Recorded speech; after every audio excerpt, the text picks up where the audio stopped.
mean, yes, diplomacy or acting in the best of manners to, as it's kind of literally defined, to dissolve conflict, to dissolve something or a situation that may be very volatile, rather than throwing fuel on the fire, but to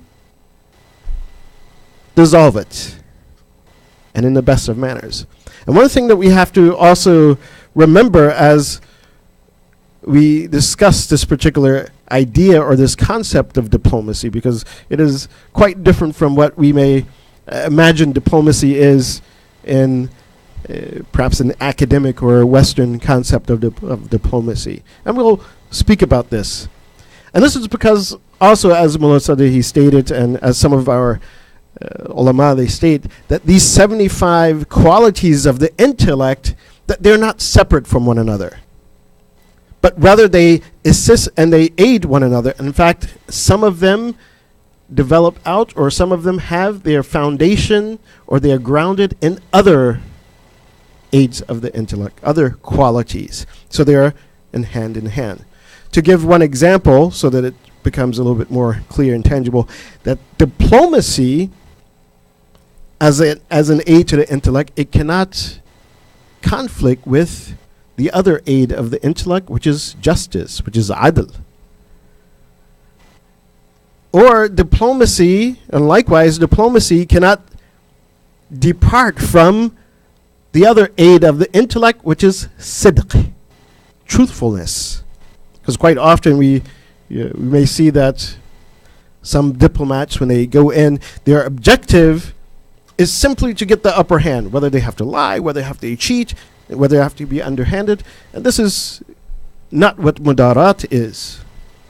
That diplomacy here doesn't mean that one should do any and everything in order to dissolve a situation, do any and everything to take the upper hand. No. A person at that point, if they do, then their intellect is not complete. They haven't mastered all of the 75 qualities or the aids of the intellect. So here, al-mudarat, or diplomacy, does not contradict sidq, truthfulness, which is an aid of the intellect, does not contradict adl, justice, which is an aid to the intellect. It does not contradict, and it cannot contradict al-haq, establishing truth and righteousness, establishing that which is correct. And this is something that Allah subhanahu wa ta'ala, He also points out in the Quran, again by these same words, dara'a.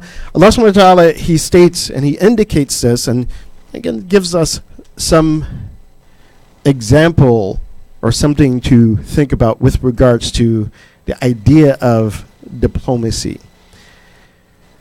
In Surah Al-Ra'd, that's chapter 13 of the Quran, verse 22, when Allah subhanahu wa ta'ala, He speaks about one of the qualities of the ulul albab. Of course, in many of the translations of the Quran, we see that Allah subhanahu wa ta'ala, He speaks about these individuals who are people of paradise, who are righteous people, ulul albab, as it is coined, and the ulul albab is often translated as the people of reasoning, individuals who can use their intellect, individuals who think, and because of that they have chosen the right way of life. So in verse 22 of Surah Al-Ra'd, Allah subhanahu wa ta'ala, He states, وَالَّذِينَ صَبَرُوا ابْتِغَاءَ وَجْهَ رَبِّهِمْ وَأَقَامُوا الصَّلَاةَ وَأَنفَقُوا مِمَّا رَزَقْنَاهُمْ سِرًّا وَعَلَانِيَّةً وَيَدْرَؤُونَ بِالْحَسَنَةِ السَّيِّئَةِ أُولَئِكَ لَهُمْ عُقْبَى الدَّارِ. So Allah subhanahu wa ta'ala, in describing these people of reason, ulul albab, He states that these are individuals that are patient. And if you go and you read the 75 aids of the intellect, you will find that one of the aids of the intellect is sabr, is patience. And as opposed to being hasty. So these ulul albab, they are patient, and they are individuals who seek Allah subhanahu wa ta'ala's favor, and they establish the salat. And as we mentioned also the other day as well, that a salat is among the aids of the intellect as well. وَأَنفَقُوا مِمَّا رَزَقْنَاهُمْ سِرًّا وَعَلَانِيَّةً. And they also give, and they part with what Allah subhanahu wa ta'ala has blessed them with. Again, they do infaq, they give charity, they pay their zakat, their khums, they pay whatever is obligatory upon them. They give these things. So they give forth those alms which Allah subhanahu wa ta'ala has blessed them with, openly and in secret. They give sadaqah as well, openly and in secret. وَيَدْرَؤُونَ بِالْحَسَنَةِ السَّيِّئَةِ. Then he states that they repel wickedness as sayyi'ah. So they repel that which is wrong, بالحسنة. So يَدْرَؤُونَ بِالْحَسَنَةِ. So by means of good and righteousness, they repel wickedness. So, in other words, this diplomacy that they employ is one by where they present righteousness in order to repel that which is wrong, that which is wicked. And he says, وَأُولَٰئِكَ لَهُمْ عُقْبَى الدَّارِ. And because of this action, or because of this manner of diplomacy, then you will find that the end abode, of course, according to most of the translations, they say or they allude to this uqbad-dar as being in the akhirah. However, from other verses in the Quran, that we know that also the uqbad-dar will be in this world as well, because Allah subhanahu wa ta'ala, as He has promised in the Quran, that the earth will be inherited by those who are righteous. But it is this manner of diplomacy to, in face of wickedness, in the face of evil, in the face of injustice, that they take a stance of justice, because again, al-adl is hasan. Justice is something that is good. So in other words, if one wants to again sharpen their intellect, to acquire this aid of the intellect, that as they interact with others who may be unjust, who may be wicked, that it does not behoove us, again, to stoop to their level, but rather to take, again, a higher stance, to take a position based on truth, based on justice. And we see this in Karbala in itself. We see it also in the aftermath of Karbala.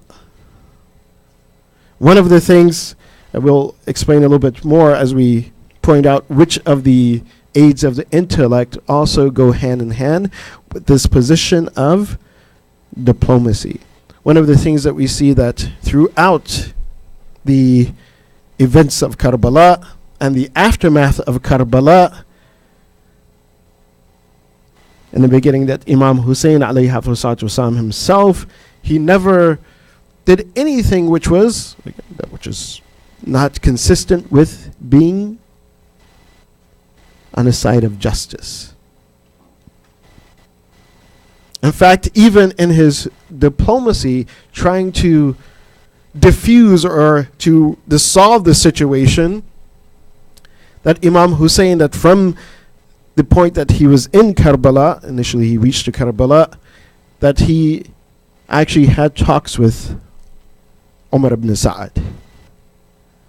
That these discussions and talks were going on for some time. If you read the history, that before the war even began, on the day of Ashura, Imam Hussein, he was speaking with Umar ibn Sa'ad, trying to reason with him. That, listen, this act which is going on, that, think carefully about it, stand down, don't do what you've been commanded to do, and inshallah we can resolve this. Even if I have to, I'll go somewhere else, but let it not break out into war. Until the point on the day of Tasu'a, that the order was sent to Umar ibn Sa'd that do not allow Imam Hussein to move forward, to move back, and actually engage. He was given the orders to engage with Imam Hussein, alayhi salatu wasalam. And on Tasu'a, the 9th of Muharram, Imam Hussein, he says, well, if just give us a moment, let us engage in this night in ibadah. And if you have to obey what you've been commanded, then in the morning. Because the war was actually supposed to start on the 9th. But before that, Imam Hussein was trying to dissolve the situation. Al-Mudarat. Dara'a also is a very interesting word, as we see in the Quran, because at times it can come in the meaning of conflict as well.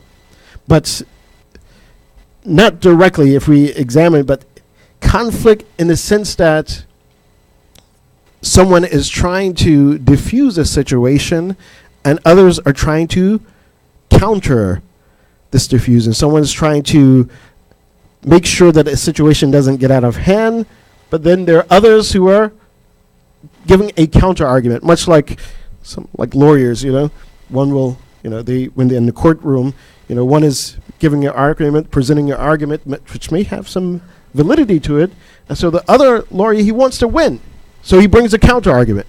And then to that counter argument, there's another counter argument. And to that, there's another counter argument. So that also, at times, it comes in this meaning.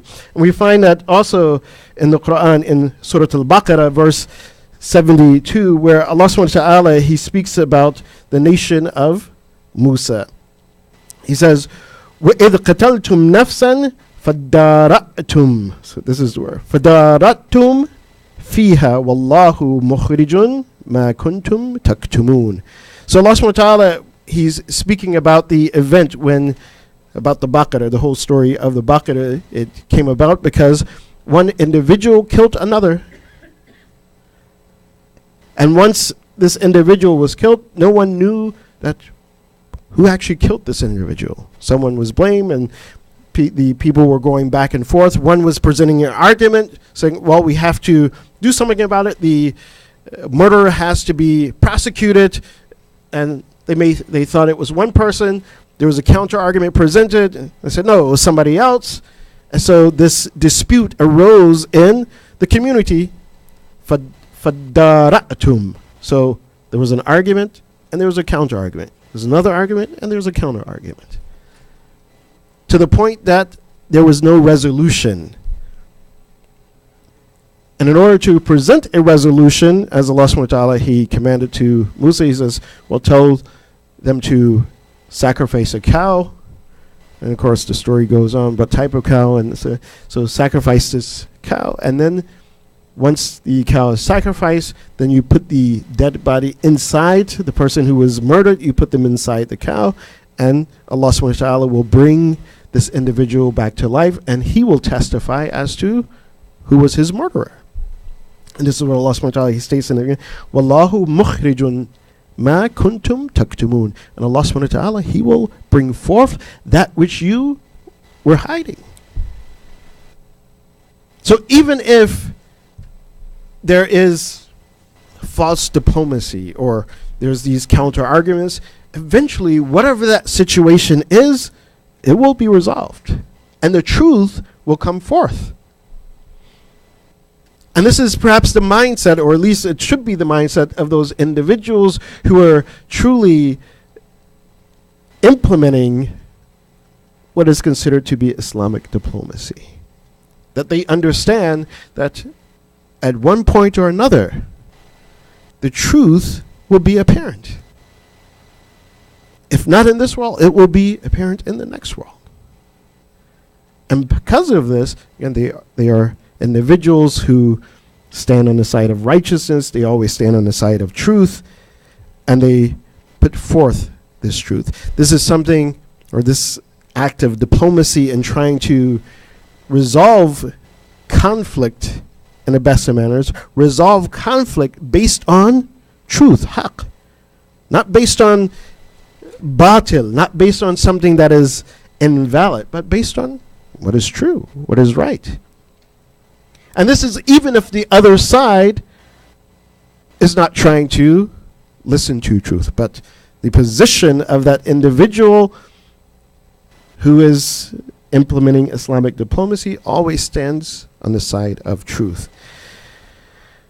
It is something that we see in the hadith of Ahlul Bayt alayhim afdal salatu wasalam, that is Allahumma salli ala Muhammad wa ala Muhammad wa ala Muhammad wa ala Muhammad.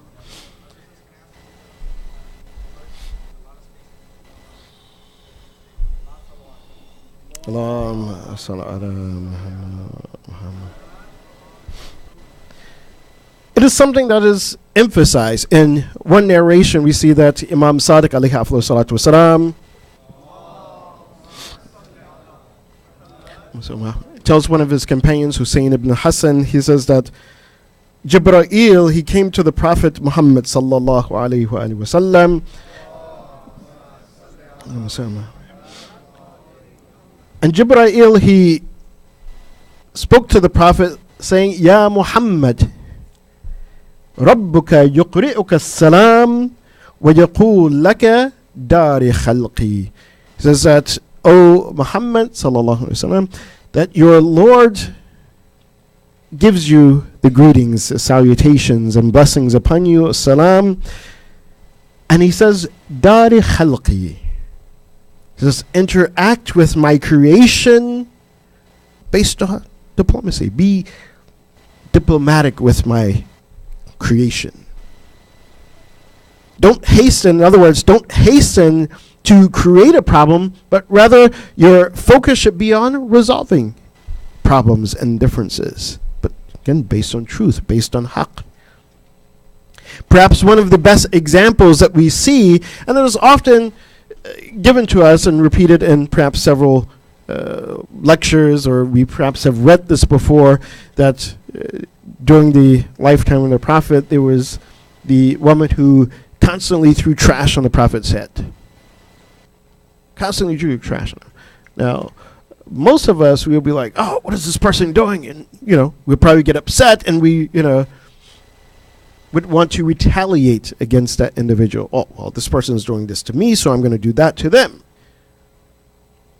And in fact, quite often, unfortunately, sometimes the way diplomacy works today, quite often that's the thing. Oh, well, you know what? We're gonna smile and we're gonna shake hands, but in the back of our minds, we're gonna figure out some way to get back at those individuals or that country that's doing this. We're gonna sanction them.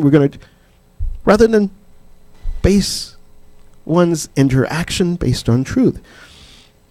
So the Prophet, he did not retaliate,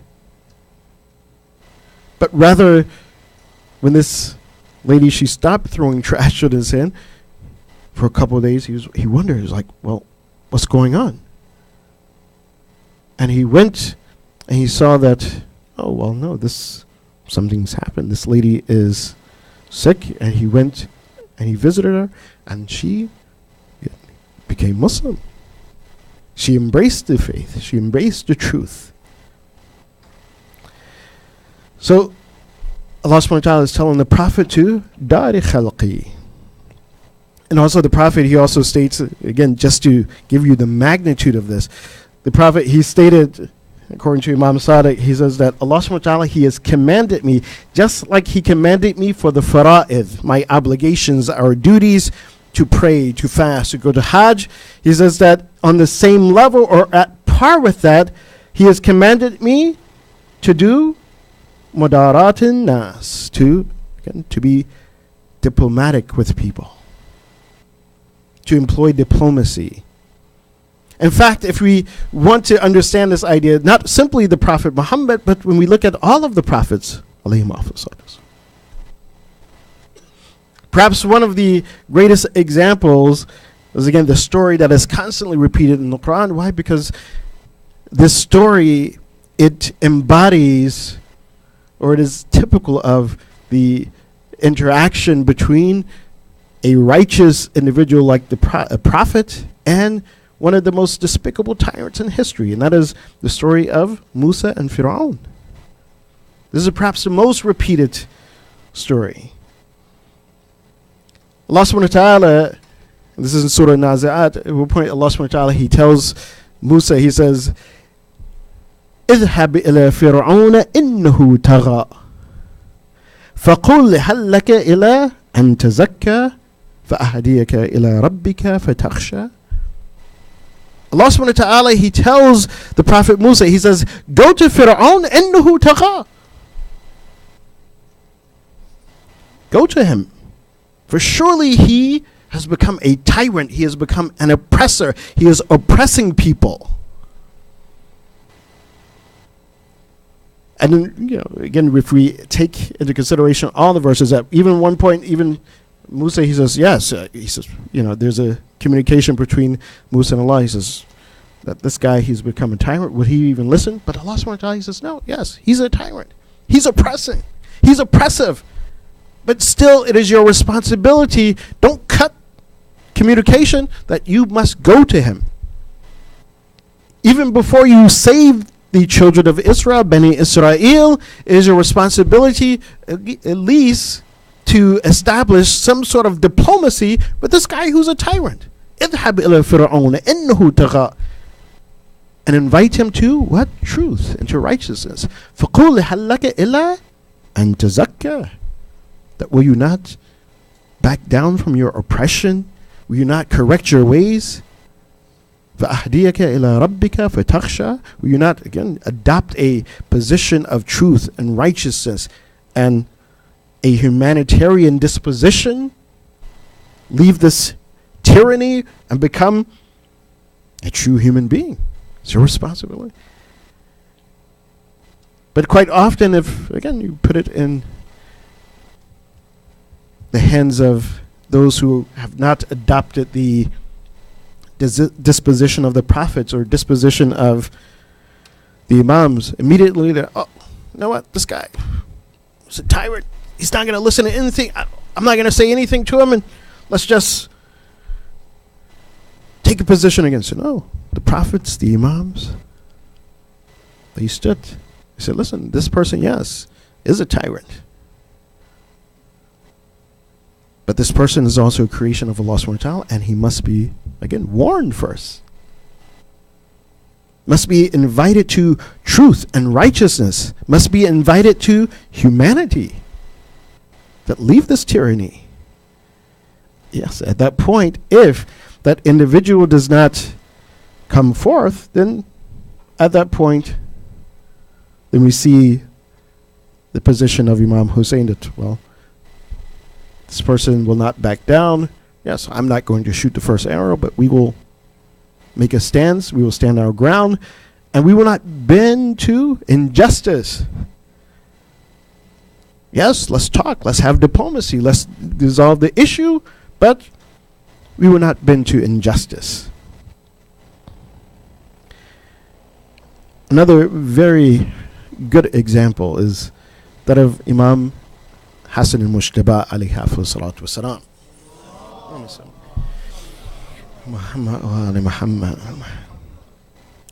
There's a very beautiful dua, and in this dua, the Imam, he makes a supplication about diplomacy. And this is in a time when, after the peace treaty of Imam Hassan alayhi salatu wasalam, they said at one point Muawiyah had called Imam Hassan to come to Damascus and to sit with him. And this was at the case, there were some individuals who were with Muawiyah as well, and they were sitting with him, some of the supporters of Muawiyah.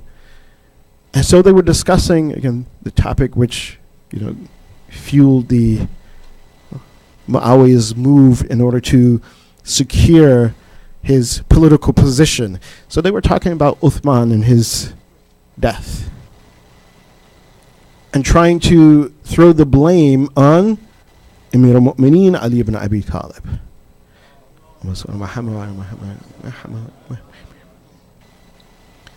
So since Muawiyah, he had already secured his position, and this hadith, this is an ihtijaj, is kind of a long, so he was like, just leave this. again, why? Because he achieved his objective. That they said, well, he used the shirt of Uthman and, got people behind him saying that, oh, well, this thing was not treated right. Once he secured the Khilafah, he's the sole Khalifa ruler. Now these individuals, they were bringing it up, like Amr ibn As, they were there, they were bringing it up. He says, just leave it. Let's just move forward from the point that we are at. But they kept speaking about it, and so one said, well, let's bring Hassan ibn Ali. He should come. He should respond to this. He's still there. He's the son of Ali. And if there was anything that was done wrong, and this was their mindset that Amir al-Mu'mineen, he did something wrong, and so that's why Uthman was murdered. So they sent a message for Imam Hassan al-Mujtaba. And when the messenger came and told Imam Hassan al-Mujtaba that what the situation was and what was going on, Imam Hassan al-Mujtaba, he made this dua. He says, Allahumma inni adra'u fi nuhurihim wa a'udhu bika min shururihim wa asta'inu bika alayhim fakfinihim bima shi'ata wa anna shi'ata min hawlika wa quwwatika ya arhamar rahimin. This is, O Allah, Allahumma inni adra'tu bika. The same root that is for mudarat, diplomacy, that, O Allah, by your grace and by your blessing, I will be diplomatic. Fi nuhurihin, in their destructive manner. That, again, their intentions are not good. That, oh Allah, by your grace, I can be diplomatic in this situation. I can be someone who dissolves or diffuse this situation which is volatile. So he's praying for this disposition of being someone who is level-headed, someone who, again, does not sacrifice principles of truth and justice in such a situation when they want to blame Amir al-Mu'mineen for what happened to Uthman. So Imam Hassan al-Mujtaba, when he goes to this gathering, and immediately, again, he goes in and says that he was greeted, Imam Hassan al-Mujtaba, alayhi salatu wasalam, he extends his hand. He greets, he shakes these individuals' hands, and he states that I'm extending my hand, I'm shaking your hand, and this is, again, a sign of aman, of peace. That when I'm doing this, his disposition is one that, okay, this situation shouldn't get out of hand. And of course, Imam Hassan al-Mujtaba, he wouldn't want this situation to get out of hand, whereby he is martyred in this situation because apparently he was alone when he went. And we find also one of the qualities of the intellect, the aids of the intellect, is a safh. A safh, which means peace, or it comes from the word safaha, to extend a hand, as opposed to al-intiqam, as opposed to, again, taking revenge. So Imam Hassan al-Mujtaba, alayhi salatu, I'm giving a perfect example of what it means to be diplomatic. So he extends his hands and he states that, well, I'm in a situation. He tells Muawiyah, he says that here you're asking me a question. He says, which is really not an appropriate time to ask this question. He says, because among Bani Hashim, I am alone, and you are a group, a large gathering. That I'm alone and you have many. Then he states that you're asking me a question that these individuals are in a mindset, if I said yes, they are right in blaming my father for this situation, then not only would they be happy, be elated, but that would put my life in jeopardy as well.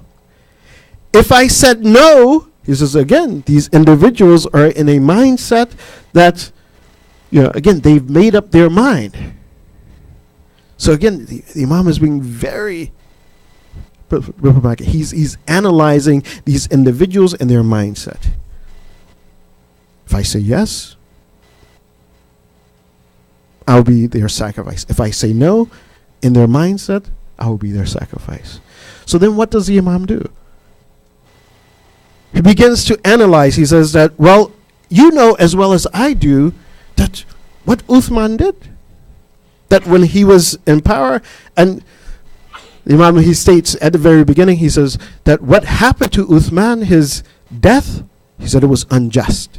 So this is like around the first words he says. Well, Uthman, that what happened to him, huwa maqtul bighayri haqq, that his death was unjust.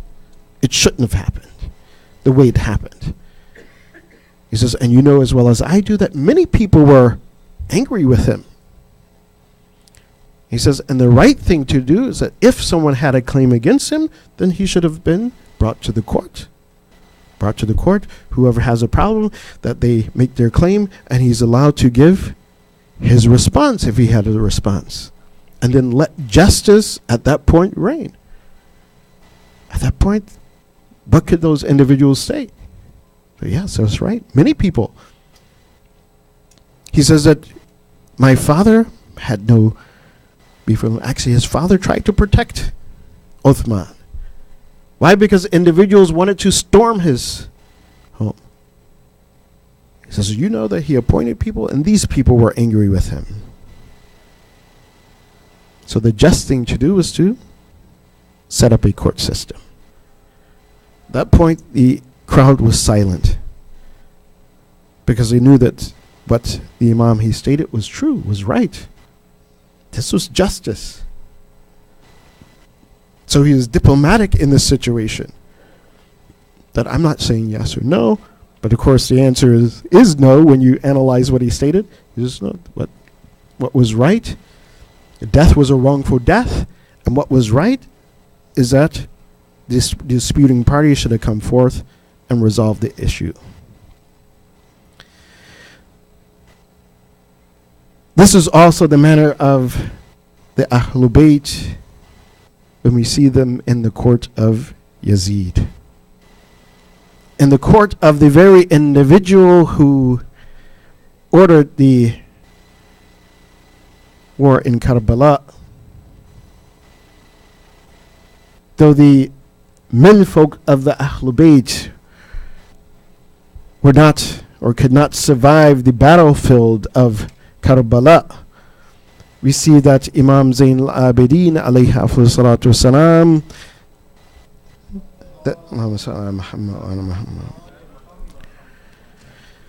that he survived the court of Yazid.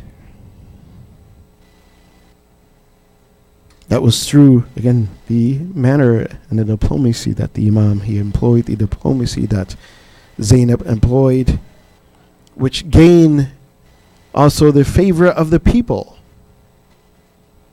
to the point that the people begin to see truth.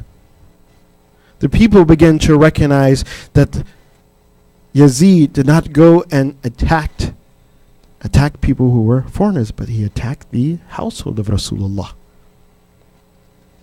And Yazid thought that Damascus would rise up against him. So he gave the order to release the Ahlul Bayt, to allow them to go back to Medina. But as they left from the court of Yazid on their way back to Medina, Zaynab al-Kubra salamullah alayha, she requested the escort that take us back to Medina, but first take us to Karbala. Take us to the place where our menfolk were slain. According to the history, they say that when the Ahlul Bayt, when they entered into Karbala, that they saw that there were others who had come to Karbala, individuals who were not able to make it to Karbala to stand and to fight alongside Imam al-Hussein. Individuals like Jabir ibn Abdullah Ansari. That he was an elderly man by this time, and he was called Abu Basir, that he was blind, he cannot see, but he was one of those individuals who longed to be with Imam Hussein. That from the very point of his entry into Karbala, According to the accounts, that he went straight to the Euphrates, and there he washed himself, preparing for the ziyarat of Abu Abdullah al-Hussein. They said when he came out, he heard the individual who was with him, his aide, his guide, told him that there are some individuals, there are some people that are coming from the distance. And he asked who these individuals were. As they got closer and closer, he saw that it was Imam Zayn al-Abidin, Zainab al-Kubra, it was Ahl Bayt, and he informed Jabir ibn Abdullah Ansari that this is Ali ibn Hussein, he's approaching Karbala. So he requested to be taken towards Imam Ali ibn Hussein.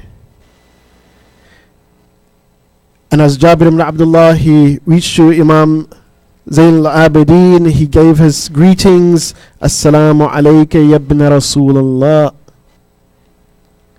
And he asked Imam Zayn al-Abidin, he says, Aina qabr habibi al-Hussein. He says, where's the grave of my beloved Hussein? He said that Imam Zayn al-Abidin, he took the hand of Jabir ibn Abdullah Ansari, and he began to take him towards the graves of the shuhada until he reached to the grave of Imam Hussein. They said that Imam Zayn al-Abidin, that as he was taking Jabir ibn Abdullah Ansari, making the greetings and rounds, he would start to say, he was saying to Jabir, Ya Jabir, ha huna wallah qutilat rijaluna. He says, oh Jabir, this is the place that our menfolk was killed. He was showing him that what happened in Karbala, where Qasim fell, where Hur fell, where Muslim ibn Awsajah fell to the ground. He was showing Jabir ibn Abdullah Ansari where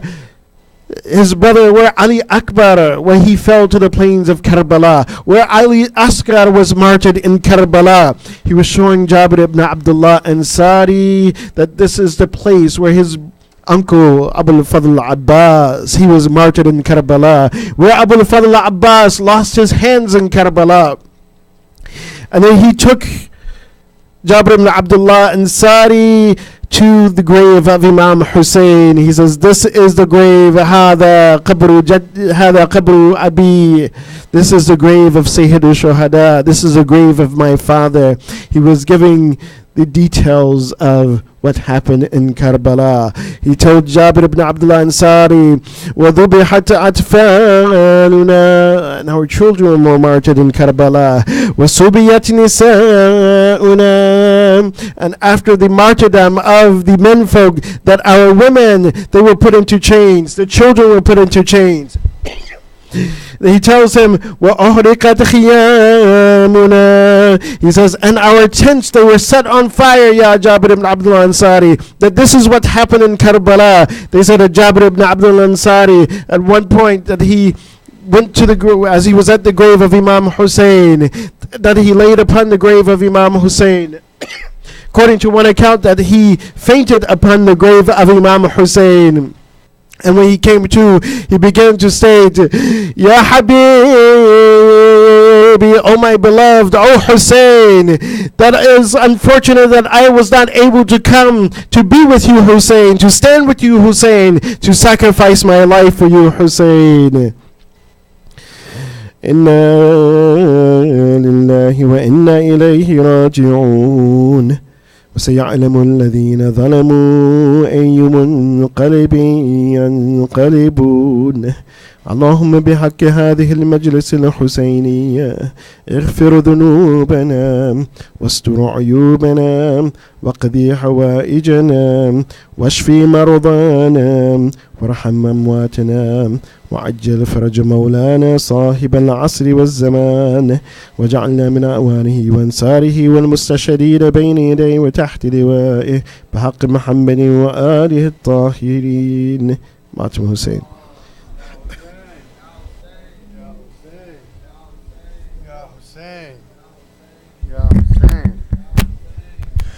الله أكبر يا حسين، الله أكبر يا حسين الله أكبر الله أكبر الله أكبر يا حسين الله أكبر يا حسين الله أكبر يا حسين الله أكبر الله أكبر الله أكبر يا حسين. Everyone, Allah